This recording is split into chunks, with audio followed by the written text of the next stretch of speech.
Bonjour à toutes et bienvenue sur ma chaîne YouTube Leader Sereine.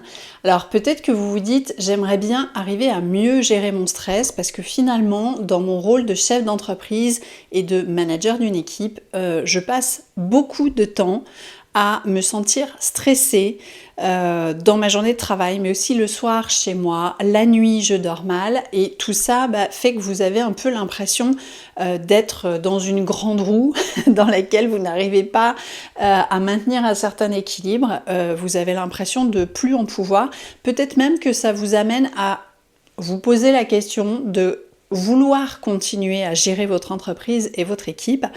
Et ça, c'est vraiment très dommageable. Donc, on sait que le stress a des effets vraiment néfastes sur la santé.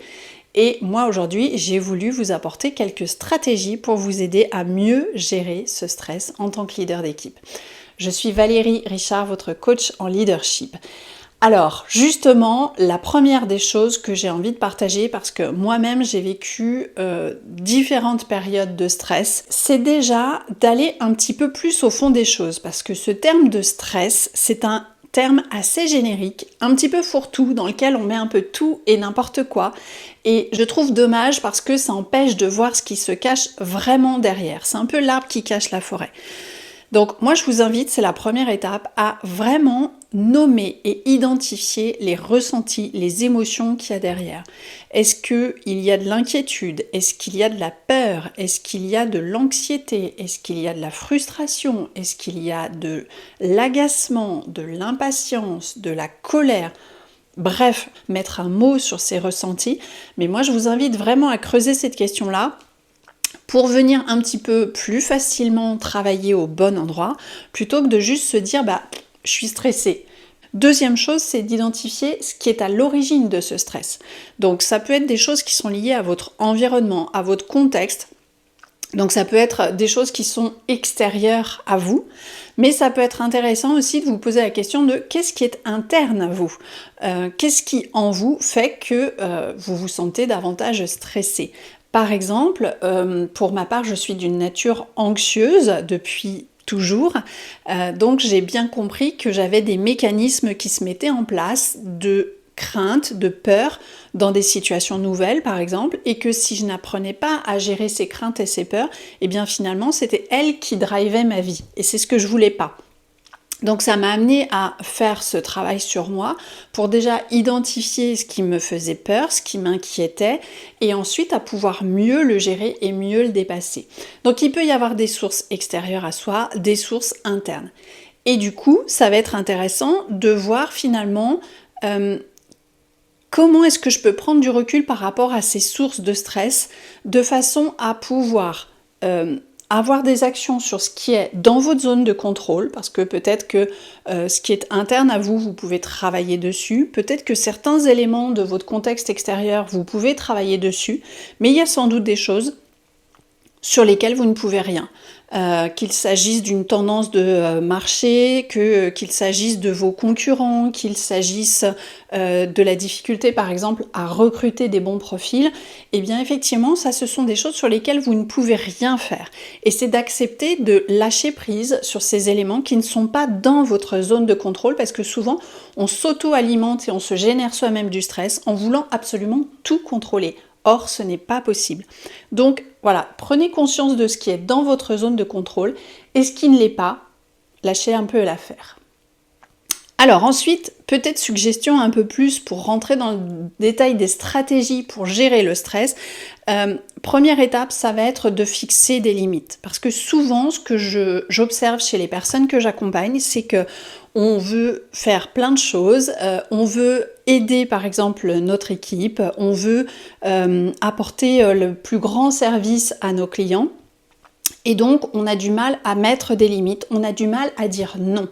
Et le problème, c'est que quand on dit oui à tout, d'une part, vous vous oubliez, donc vous vous faites passer en dernier, et d'autre part, vous vous surmenez et vous êtes finalement en dehors de ce que vous êtes en capacité d'accepter et de vivre. Donc, c'est important de revenir à soi à nouveau et de se dire qu'est-ce que j'accepte, qu'est-ce que je refuse. Ce à quoi je dis oui, ce à quoi je dis non, parce que ces limites-là, elles sont nécessaires pour votre bien-être et justement faire redescendre le niveau de stress. Ensuite, ça va être de pratiquer la gestion de vos priorités, parce que du temps, on en manque tous, mais il n'empêche que dans une journée, il n'y a que 24 heures. On ne peut pas aller rajouter des heures ou des minutes. On aimerait bien, mais c'est pas possible. Donc là aussi, comme c'est pas dans notre zone de contrôle, on va essayer de lâcher prise et de se dire qu'est-ce que je fais pendant ces 24 heures, ou en tout cas pendant ces X heures de travail, et surtout de vous dire comment est-ce que je gère ce qui est urgent et ce qui est important. Donc il y a des outils qui existent bien sûr, comme la matrice d'Eisenhower. Moi en tout cas, à partir du moment où j'ai découvert cet outil, ça m'a vraiment aidé dans la gestion de mes tâches au quotidien. Mais il y a plein d'autres techniques qui existent et ça c'est important de s'y intéresser. Et puis ensuite, ça va être de pouvoir utiliser peut-être des techniques, des méthodes qui vont vous aider à retrouver du bien-être, à prendre soin de vous. Donc ça peut être du sport, ça peut être de la méditation, ça peut être des exercices de respiration. Donc moi, quand j'étais encore salariée, je faisais beaucoup de sport, mais je n'utilisais absolument pas les techniques de méditation et de respiration. Quelque part, ça m'était un peu étranger.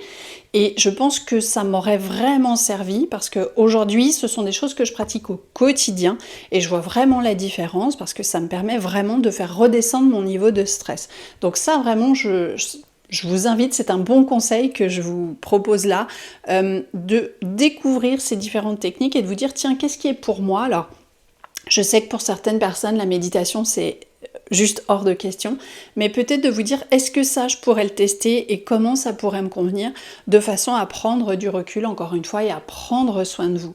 Ça peut être aussi peut-être des massages, des moments de bien-être, que ce soit seul ou en couple ou en famille, des moments qui vous ressourcent vraiment. Donc c'est déjà d'identifier ce qui vous fait du bien et ensuite de pouvoir le pratiquer en le mettant à votre agenda.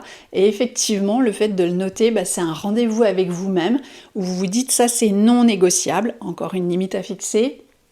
Je ne reviens pas dessus et si je bloque un créneau de 30 minutes dans ma journée pour prendre soin de moi, eh bien je m'y tiens parce que ça c'est vraiment important.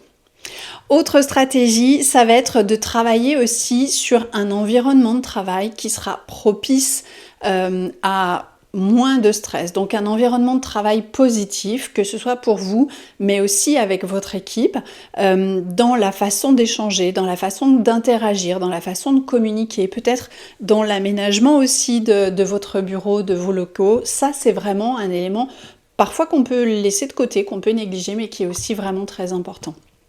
Et puis enfin, la dernière chose, c'est d'avoir une vraie capacité à faire confiance à vos collaborateurs et à déléguer.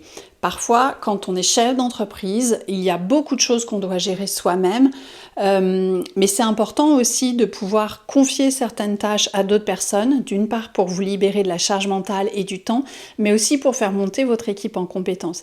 Et ce qui est génial, c'est de pouvoir faire confiance d'emblée, se dire « Ok, je fais confiance à cette personne, je sais qu'elle aura la capacité à mettre en œuvre les choses que je lui demande et puis bien sûr à la suivre plutôt que de se dire non mais je lui confie pas ça, elle va mettre trop de temps, elle n'y arrivera pas, je sais mieux faire, j'irai plus vite, etc.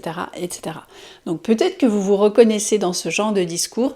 Si c'est le cas, je vous invite à prendre un peu de recul et à vous dire qu'est-ce que je pourrais commencer à déléguer et comment est-ce que je pourrais arriver à faire davantage confiance aux membres de mon équipe. Donc voilà les conseils que j'avais pour vous, j'espère qu'ils vont vous être utiles. En tout cas, prenez soin de vous.